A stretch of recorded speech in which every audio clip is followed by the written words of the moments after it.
Hi అండి, welcome back to our channel. అందరూ ఎలా ఉన్నారు? అందరూ బాగున్నారా? మేము కూడా బాగానే ఉన్నామండి. మన ఛానల్లో అయితే ఇప్పుడు మిరపకాయ బజ్జీ అయితే వేశాను, అలాగే ఉల్లిపాయ బజ్జీ కూడా వేశానండి. ఉల్లిపాయ బజ్జీలు అంటే బోండాలుగా వేస్తారు కదా, నేను అలా కాదు, ఆనియన్స్ చక్రాలుగా కట్ చేసి అయితే వేశాను. చాలా అంటే చాలా టేస్ట్గా ఉంది. మిరపకాయ అయితే చెట్లో అండి, చూసారు ఎంత గ్రీన్గా ఉందో. అలాగే ఉల్లిపాయలు చక్రాల్లా కోసి పెట్టుకున్నాను పక్కన. ఇప్పుడైతే మిరపకాయల్ని చాకుతోటి ఘాటు పెట్టుకోవాలి. కారం ఇష్టం లేదు అన్నోళ్ళు అయితే అందులో విత్తనాలు తీసేయచ్చండి ఘాటు పెట్టుకొని. మేమైతే తింటాం అన్నమాట, అలా కారం కారంగా తగిలితే బాగుంటుంది. చూసారా, మరీ అంత కారం అయితే లేదండి, చెట్టు మిరపకాయలు బాగానే ఉంది. కానీ కలర్ అయితే గ్రీన్గా ఉంది, ఏదో చాలా కారం ఉన్నట్టు. మరీ అంత అయితే లేదు. ఓకేనా, అన్నిటికీ అలా ఘాటు పెట్టుకోవాలి. అయితే ఇది డాడీ వండేవారండి మాకు స్నాక్స్ కింద, అలా నేర్చుకున్నాను. ఓకే, ఇప్పుడైతే అవన్నీ ఘాటు పెట్టుకొని పక్కన పెట్టేసి ఒక ప్లేట్లోని వాము తీసుకొని సాల్ట్ కూడా వేసుకొని కొద్దిగా చేతితో అలా కలుపుకోవాలి. కలుపుకున్న తర్వాత పచ్చిమిరపకాయలేమో ఘాటు పెట్టుకున్నాం కదా, అందులోని వాము ఉప్పు మిశ్రమం అయితే పెట్టుకోవాలి. టేస్ట్గా ఉంటుంది, మన ఘాటు కూడా రాదు, బాగుంటుందండి. అన్నిటికీ అలా పెట్టుకొని పక్కన పెట్టుకోవాలి. ఇప్పుడైతే ఒక బౌల్ నిండగా శనగపిండి తీసుకున్నానండి. అదే బౌల్లోని పావు వంతు బియ్యం పిండి మాట, అది కూడా వేసేసుకొని వాము కొద్దిగా తీసుకొని చేత్తో అలాగా నలపాలి. నలిపి వేసుకొని సాల్ట్ వేసుకోవాలండి తగినంత. ఇప్పుడు కారం కూడా వేసుకోవాలి. బాగా కలుపుకోవాలి ఒకసారి, అన్నిటికీ కలిసేటట్టు బాగా కలుపుకొని పొడిపిండి అన్నీ చూసారా, ఆ విధంగా కలుపుకొని వాటర్ సహాయంతో మనకి కొద్దిగా పల్చగా కాదండి, అలాగని బాగా గట్టిగా కాదు, బజ్జీల మిశ్రమం అలాగా చేసుకోవాలన్నమాట. వాటర్ కొద్ది కొద్ది కలుపుతూ ముద్దగా రావాలి మనకి. చూసారా, అలా ఉండాలి బజ్జీ మిశ్రమం అనేది. బాగా కలుపుకోవాలండి, ఉండలు గట్రా ఏమి ఉండకూడదు, బజ్జీ బాగుంటుంది. స్టార్టింగ్ చూపించడం మర్చిపోయాను, ఇప్పుడైతే సోడా వేస్తున్నానండి. వేసుకుని అది కూడా బాగా కలుపుకోవాలి. చూపించే విధానంలోనే అలా కలిపారనుకోండి అన్నీ ఈవెన్గా కలుస్తుంది అన్నమాట. చాలా అంటే చాలా టేస్ట్గా ఉన్నాయండి బజ్జీలు అయితే. ఇప్పుడైతే రెడీ అయిపోయింది, మూత పెట్టి పక్కన పెట్టుకుందాం.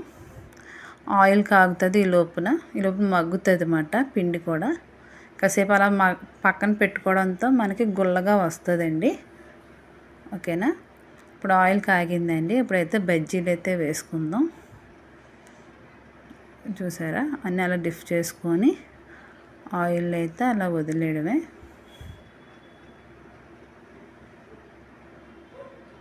ఒకటి ఒకటి అలా అలా వేసేసుకోవడమేనండి. చాలా అంటే చాలా టేస్ట్ ఉన్నాయి.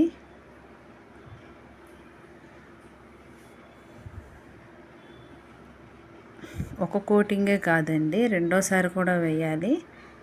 అందుకని వేసుకొని అవి పైకి తేలినప్పుడు తీసేయాలి ప్లేట్లోని. ఓకేనా,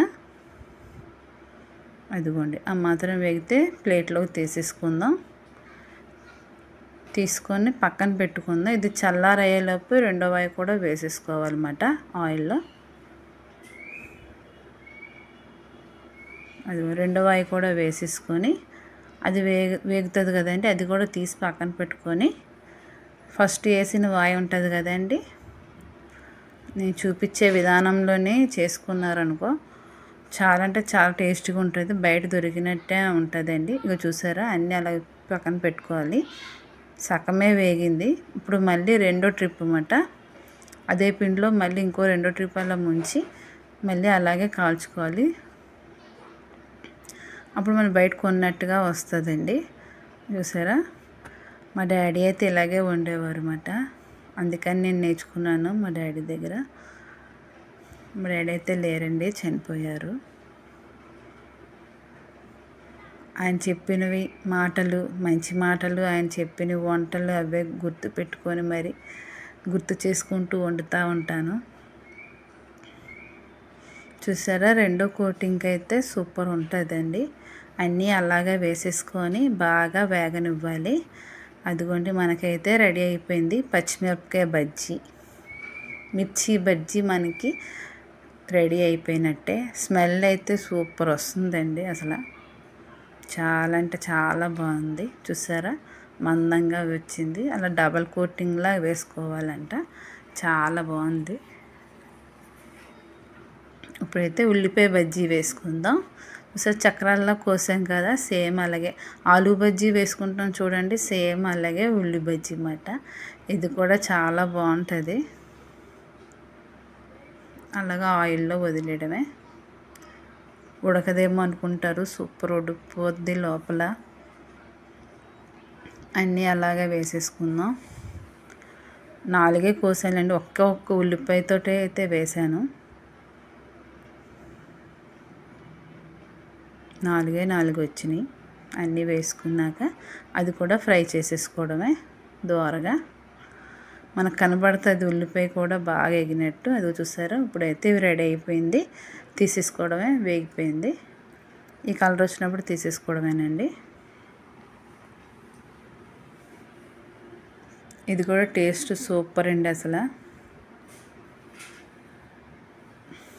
ఇప్పుడైతే బజ్జీలన్నీ పెట్టుకున్నాం కదా, కొద్దిగా చల్లారైన తర్వాత అప్పుడు దాంట్లోకి ఉల్లిపాయలు, కొత్తిమీర, నిమ్మకాయ అండి. ఇప్పుడైతే మిరపకాయ బజ్జీ ఉంది కదా, తీసుకొని చాకుతో కొద్దిగా అలా కోసుకొని మధ్యన పల్లీలు అవి కూడా వేసుకోవచ్చండి. నేనైతే వేయలేదు, దగ్గు మాట, అందుకని పల్లీలు ఏమి వేయలేదు. ఇప్పుడు ఆ మధ్యన ఉల్లిపాయలు పెట్టుకుందాం. ఉల్లిపాయలు కొద్దిగా అలా పెట్టుకొని కొత్తిమీర కూడా పెట్టుకొని, చూసారా, పెట్టుకొని నిమ్మకాయ పిండితే సూపర్ అంటే సూపర్ అండి మన మిరపకాయ బజ్జీలు. ఒక బౌల్ శనగపిండికి నాకు అన్నీ వచ్చినాయి అన్నమాట. మనం తినడానికి రెడీ అన్నమాట. ఇప్పుడైతే టేస్ట్ చూసి చెప్తాను. చాలా అంటే చాలా బాగుంది. ఫస్ట్ మిరపకాయ బజ్జీ అన్నమాట.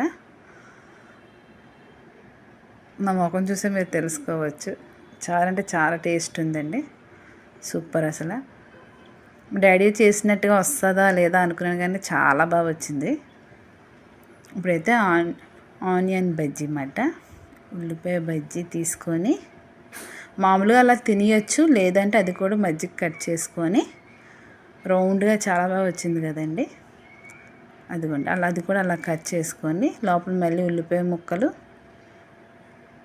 కొత్తిమీర, నిమ్మకాయ కూడా వేసుకొని, అదైతే టేస్ట్ ఇలాగా వీడియో పరంగానే తిన్నాను. మామూలుగా అయితే చాలా బాగుంది. అప్పుడు ఇవన్నీ వేసుకొని తిన్నాక ఆ టేస్ట్ కూడా సూపర్ ఉందండి. నాకైతే బాగా నచ్చిందండి.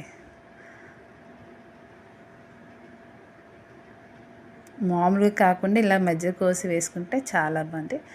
నా వంట నచ్చితే లైక్ చేయండి, షేర్ చేయండి, సబ్స్క్రైబ్ చేయండి. ఓకే, ఇంకో వంటతో కలుద్దాం. బాయ్.